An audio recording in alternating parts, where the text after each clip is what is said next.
Hi, I'm Mark Bradley Morrow. I was born and raised in a small town in northwestern Pennsylvania, and this is my story.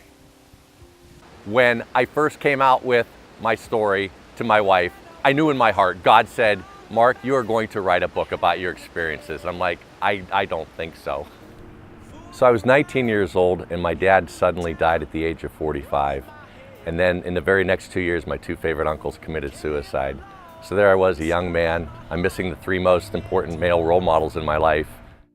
I'm leading the youth group in my church. I'm leading worship. I'm singing special music. Whenever the pastor would go on vacation or be sick, he'd ask me to fill in.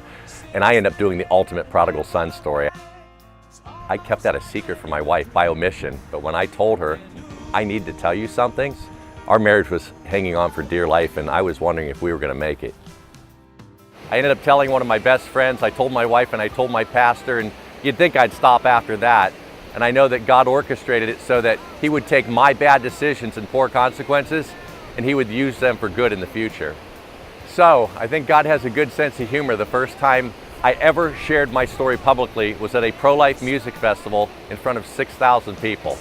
A few months later, I'm in San Francisco. The CBS Evening News is featuring me as part of their top story of how abortion affects men. And a couple months later, my story's on the front page of the LA Times. And after that, it all started to snowball. I kept my 4 abortions a total secret for 18 years. My good friend Brad and I, we've co-written the book. It's called The Greatest Pretender, because for all those years, I was a pretender.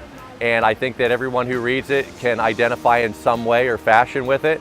And I think it's going to bring a lot of men and women healing to their hearts.